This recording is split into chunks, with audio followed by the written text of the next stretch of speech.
Hi, everybody. Good morning, good afternoon, good evening. I'm really excited to have you all here today to hear a great story about StarCard and how they're using Knowi to really achieve some amazing things with their data. We're going to just get right into the presentation here and talk about some quick housekeeping items. So all of you are muted at this point in time. If you have questions, please put them in the chat box and we're gonna have time reserved at the end to answer them. And if we run out of time because there's so many questions, which often happens, we will reach out individually and help answer any questions that you may have. You'll also have a copy of the recording in your inbox within 24 hours. From here, I'm going to pass it off to our keynote speaker, Hoda Mayer from StarCard, and enjoy her wonderful story. Thank you. Well, thank you so much, Christina, for inviting me and having me on your webinar.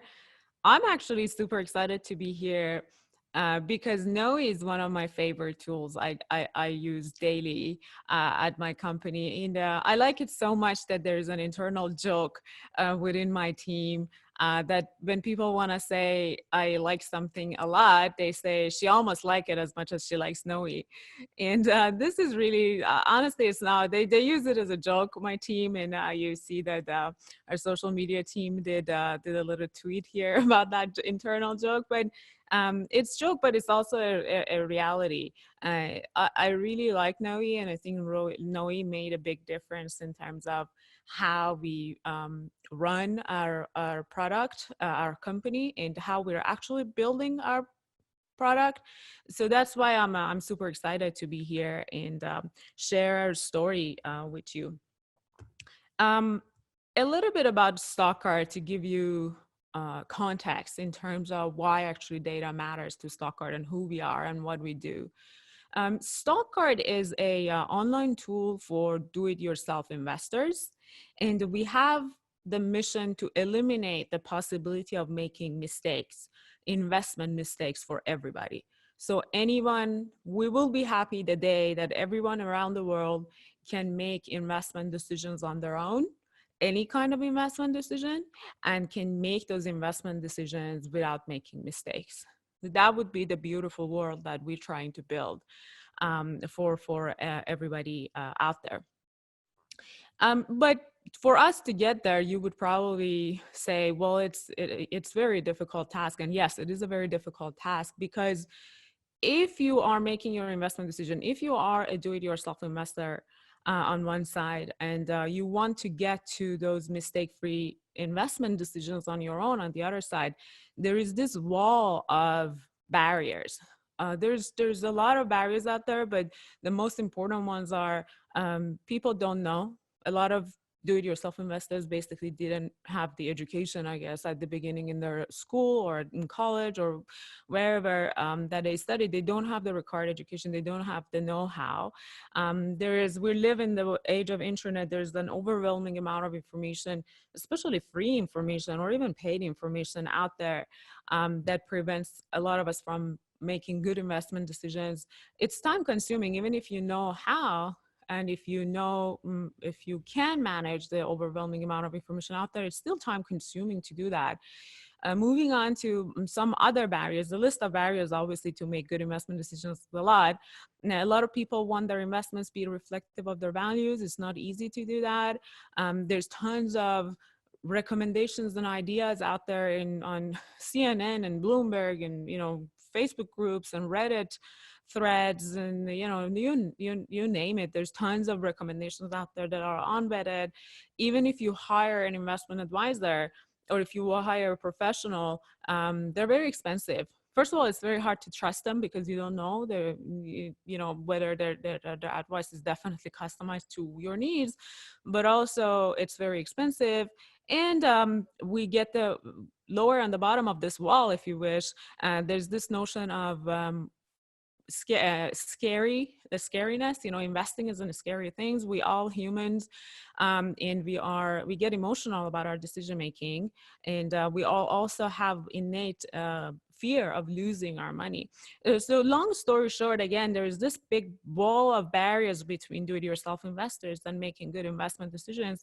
And as I said, what we want to do is we want to eliminate, we want to crash that wall and be a bridge between do-it-yourself investors and mistake-free investment decisions. And at this point, I guess in the world of a startup, we started our product with our beachhead product, which is a stock market investing tool. And hopefully by the time we're done, we would build this product for all sort of investment products and assets out there. So all that story to say is that data plays a very important part in what we're building, as you could imagine. On one side, operational data. So significant volume of data comes into our database from a point of view of data usage, you know, product usage, or your users, what they do on our platform, and that informs our roadmap. And if you are in technology companies or even not in technology companies, on the call, you all know this whole process of using data and data informed roadmap decisions and all that sort of stuff. But also we are an early stage startup still, about a year and a half into our life. And we need to have a good sense of what's going on with our product and our usage, because that also informs our fundraising strategy, and our board of directors and our investors would want to know what's happening. But I think those are very clear to anyone, regardless of whether you're in an early stage startup or not. The operational data and how you manage your product is very important, obviously. And then the most important one for us is the other side, the right side of this diagram that you see on the screen. And as a product that is aspiring to eliminate the possibility of making mistakes when it comes to investing for do-it-yourself investors, we are in a sense in a data company. We are in a sense building a product on that is the data sits in the heart of it. And what we're building, so I won't go to the details of it here, but we are building a database that is exclusive to us, and we plan, and we're already started, and we plan to use that exclusive database to our advantage, and that's how we differentiate ourselves from a lot of other tools that are out there. And that's why I say data is an important part, really at the heart of this product that we're building, because not only is the operational data that matters to us, but it's also our data strategy and how we're going to win by good management or better management of the data and better application of the data that we're collecting about how people make investment decisions and when they do it, and what are the things that influence their decisions. So if you are coming along with me, if data sits at the heart of our product, early on, even day zero when we started, before even we had a product, we had tons of questions to answer about data. Most importantly, when we started, it was all about, okay, so we build the product by all the time, and we capture the data at all the time. So day zero, even when we were testing, we were capturing all sort of usage data that we would want. And so capturing the data was no issue, but then what kind of a reporting layer we would build on top of a massive amount of data that we're collecting. Large volume of data is coming from about their usage. Large volume of data is coming about, as I said, we're focusing at this moment on stock market products. So you could imagine what is the volume, what is the frequency of the data, product data that comes through the system as being stored on our database as it relates to stock market. And also this data, it's all, they're all in different, they come in different structures, or some of them are unstructured, whether you think about our usage data or social media usage data, all sort of stuff, versus, you know, the price data and stock market data and all that sort of stuff. So they all come in different forms and shapes. They're not all structured in the same format. So on day one, the question, or day zero, was like, what is the right reporting layer that sits on top of our database? And obviously, as I said, because we're building this, in a sense, in a sort of a data product that's going to help us win, we have to run significant number of scenarios and test and see what's going on. And the question was, what kind of a tool that can give us the speed of analysis and scenario analysis for us to be able to execute it. And then some of you are probably familiar with what is called as a pyramid of data frameworks. And if you're not familiar with that, you could reach out to me later on. I can send you some reading material. But anyways, in order for you to build a good data product, you first need to capture the data. But then the most important step after that, before you can apply that and insights into it, you want to make sure that you clean your data properly and you have your data. You immediately or soon figure out whether there are gaps in your data so that you can go and fill those gaps. So from day zero, for our question was, what kind of a reporting and analytics tools could sit on top of our database to help us figure out the gaps in our data that we're capturing and help us figure out how clean the data is. And finally, the first question is, what would we need to hire data engineers and analysts from day zero? Again, being a startup, and playing with limited amount of resources and a small team, the decision of having data engineers and analysts from day one and how many of them and whether we can afford it or not was on top of my mind for me and for my co-founder, obviously. So life without Knowi, we started the company, we started the company before, but we went live with our product, or early version of our product, 9 months before we had Knowi as a part of our slew of products, a slew of tools. So life without Knowi was very difficult, just to being very blunt from a data point of view. For a company that is building a data product and decide to make all the decisions based on product and inform decisions based on product, and also building a data product, life without Knowi was very, very difficult. It was difficult for 3 reasons. Basically time consuming. You could imagine how many hours it would take to download multiple data sources from each of us on the team. I would personally spend 2-3 hours every week just cleaning up data. My co-founder would do the same thing. Everyone on the team would, when we were a small team of at the time 3.5, and we're still a small team. Hopefully we grew a little bit more than that 3.5, but from day zero or day one, when the product was live, everybody was spending hours on just downloading and cleaning up data and making sure everything is working. So time consuming life.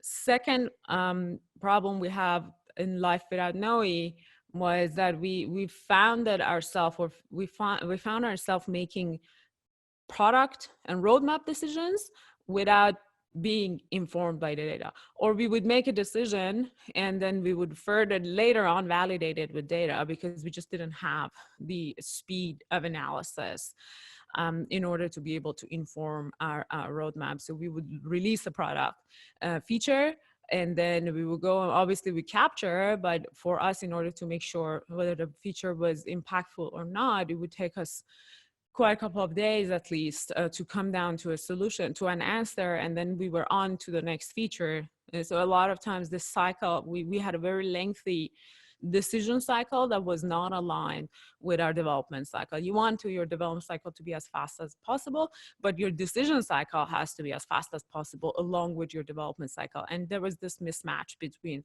the product development cycle and decision cycle without Knowi, before we had Knowi.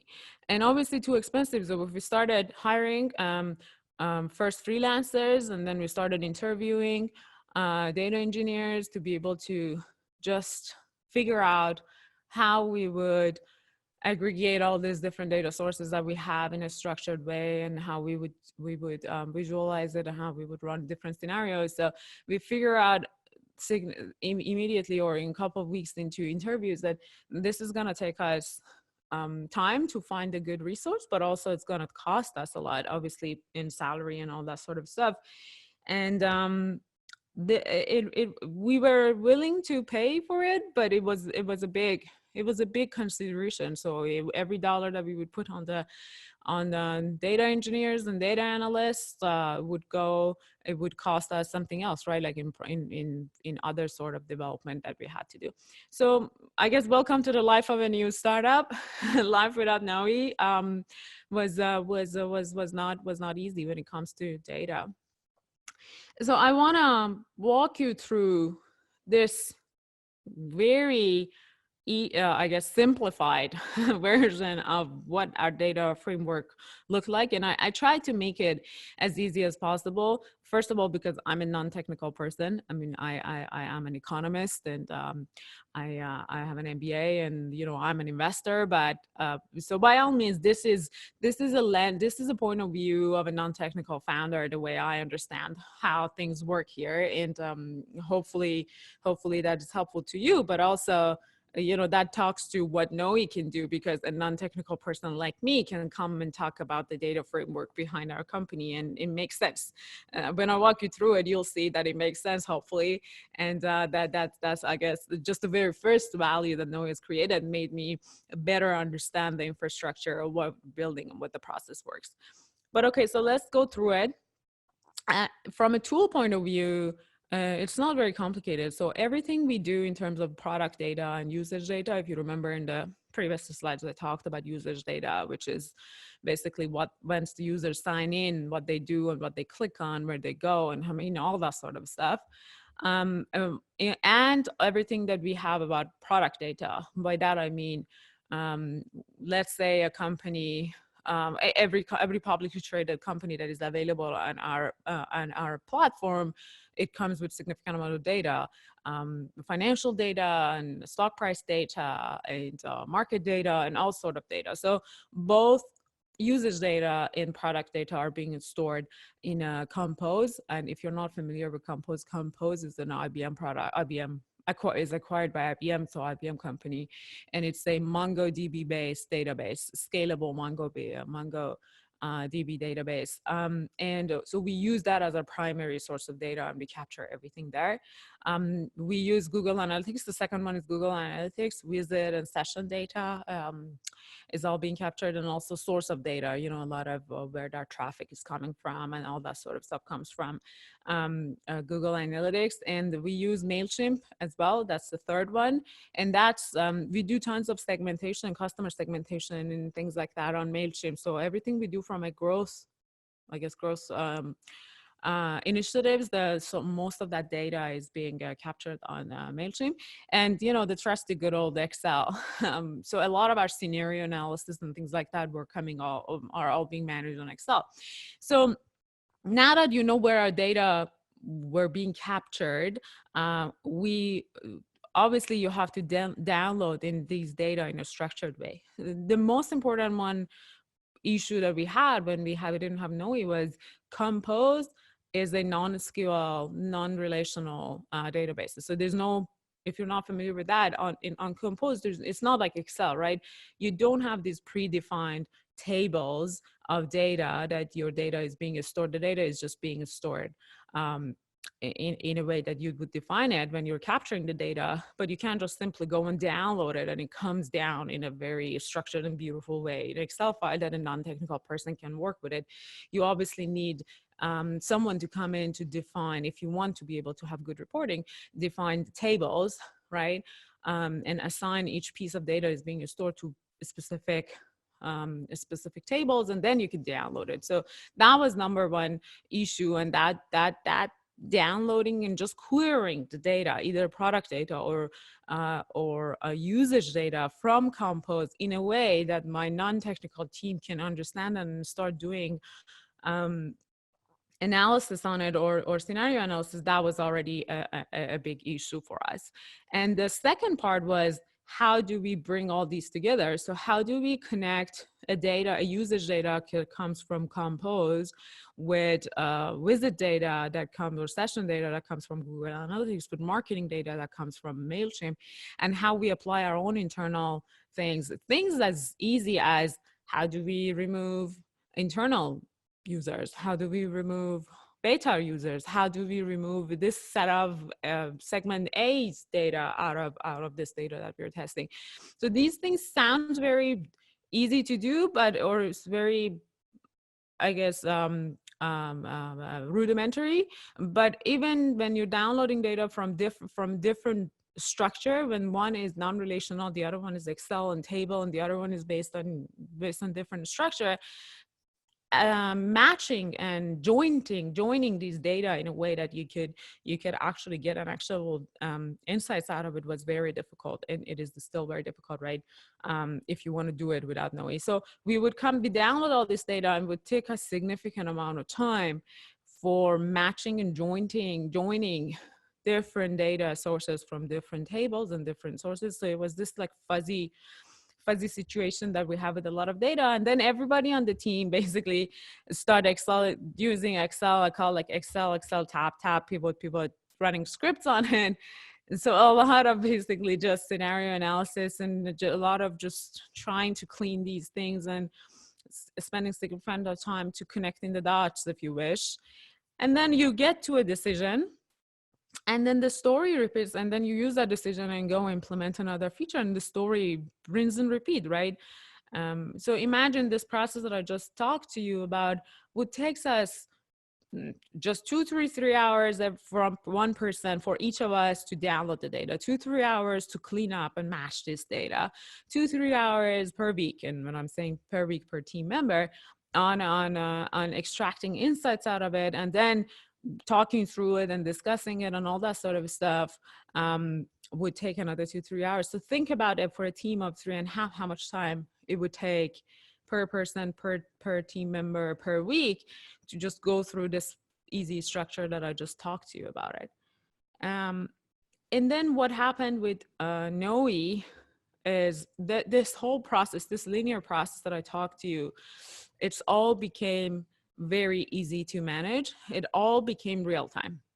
And by that, what I mean, this line between querying the data and cleaning up the data, and then cleaning up the data and working on it, and then transform it into action and insights and making a decision, that doesn't exist with Knowi. Because with Knowi, easy querying it's a real thing, meaning that you could the compose data, which is non-relational database, can easily be queried into an Excel file or non-Excel file and visualized in a matter of seconds. So when I say the line between a data all the way to decision is now doesn't exist, it's true, because you could extract insights right at the time of querying it, because that's how Knowi works, how Knowi download everything, how Knowi structure everything in a structured way that you can understand it. And then joining different databases together, again, it's very easy. It's a matter of a second. You just say, okay, UID, this UID from this database is equal to that UID from that database, and then Knowi takes care of it. And this framework now, it's just turned itself on its head, right? Instead of having this process of a step by step, now it's a very easy process to get from data to action. And I want to pause here for a second, because I am saying this to you as right now we're using it, and I don't even feel that we have to go through this process that we just talked about before. But the most, when I was very impressed with Knowi was the day one, because after I got a demo from Knowi, I didn't have a data engineer or analyst in the team at the time. So I said, okay, let me try out this tool. And I said, let me see if I can connect Knowi to our Compose database. And again, I am an MBA. And if you've ever worked with an MBA or an economist, we don't know nothing of writing a line of code or anything, right?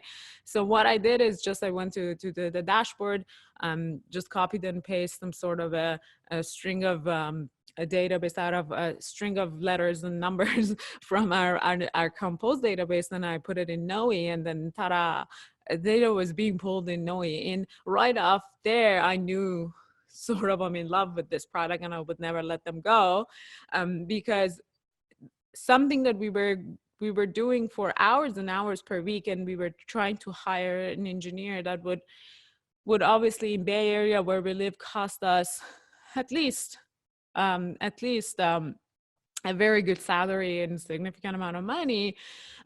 It just happened for me in a matter of 5 minutes. And so I was very impressed. Setting up databases and connecting with Knowi was so easy that I was sold right in there. And then after that, it's just as I said, so integrating Compose database with Google Analytics with MailChimp and bringing in our own Excel, they're all, it's just as if it's built for me, a non-technical person who wants to use data. There is nothing that I wouldn't understand. And then even if we had an issue, if you have an issue or if you have a question, the support team Knowi just comes in and take care of it for you. You don't really realize it. It's like how easy it is for you to order groceries on any of these tools that these days, like on Amazon. Knowi just makes that process as easy as that. You don't even think that you're dealing with something very sophisticated from a technology point of view. And one thing I wanted to say is that if I want to just summarize how Knowi made a difference in the company, is that the process of data, raw data to a final action happens now these days in a minute. So once we did the initial setup, which was very easy, now anybody in the team can log in and play with any data source and any cut of the data, and coming to a decision, coming to an action happens literally a matter of minutes, and no more that kind of lengthy process that we talked about. And let me just summarize life with Knowi, because I told you about life without Knowi in the previous slide. But what is happening right now with Knowi is that we are obviously focused a lot on our own priorities, which is building Stockard and removing and eliminating the possibility of making investment mistakes for everyone on earth. So the way it's possible is that we no longer spend 2-3 hours per week per team member on just data cleanup and querying. Just that part of not wanting and not spending time in downloading data and cleaning up and figuring out the gaps and connecting different multiple sources of data. And if you ever work with Excel, you know, when the number of rows gets more than a certain data and you're running pivot tables and things like that, it gets very slow and it's just not an easy part. So we save that time, which is significant for us for an early startup that has a limited number of resources available. And we now have very informed product roadmap decision-making cycle. So our development cycle is now in sync with decision cycle. Or I guess I have to say the decision cycle is in sync with our development cycle. We no longer make product and roadmap decisions without being informed by data. And if something happens, for example, in February of this year is a very good example, is that we had some issue with our retention months 2, months 3 retention rate of our product. And first of all, we found that there is an issue right off the bat by looking at our retention data that we use, the retention charts that we use, Knowi's dashboard for it. And then we started coming up with a series of initiatives, very small initiatives and small tweaks to our product. And easily we were able to tweak these, and in a matter of a couple of weeks, we were able to bring back our retention rate back to where we wanted. Obviously, it took us, because we needed to collect the data, a couple of months to see what happened to month 2, month 3, all that sort of stuff. But the decision cycle was as fast as the development cycle. And we still don't have any data engineer in-house. And you may be surprised, but with Knowi and with our development team that we have that build the product, I think we're for now we're still okay with not having an in-house data engineer within our team. And that means a lot to me, because we still are building a product that is data-driven product, but we with Knowi we're able to eliminate some of or maybe delay or postpone some of those hiring needs that we thought we should have very early on. So life with Knowi is good. Life with Knowi made our life a lot more easier, made my life a lot more easier, and made our product a lot more data driven, the way we envisioned it to be. So I think I've been talking about maybe for 20-25 minutes. I want to pause here and then capture your questions and answer your questions and talk about anything that you have on your mind. you so much, Hoda. That was really interesting and it's such a great story. And I'm glad that you found Knowi and we were able to make a really big difference for your company. You sure do. Thank you. So if anyone has any questions, you can put them right into the sidebar. And we do have a couple that we can get started with. First, is Mongo the only data you deal with, or do you have multiple types? Yeah, so our primary, if I go back to this, our primary database is Mongo DB database. And that's where our usage data and our product data sits. But then we use Google Analytics visit data, and then a significant of our volume of our data comes from marketing data comes from MailChimp, and we're very an advanced user of MailChimp, so we have all the API and webhooks required, and then tons of our segmentation actually happens on MailChimp. But yeah, primary source of data is in Mongo. Okay.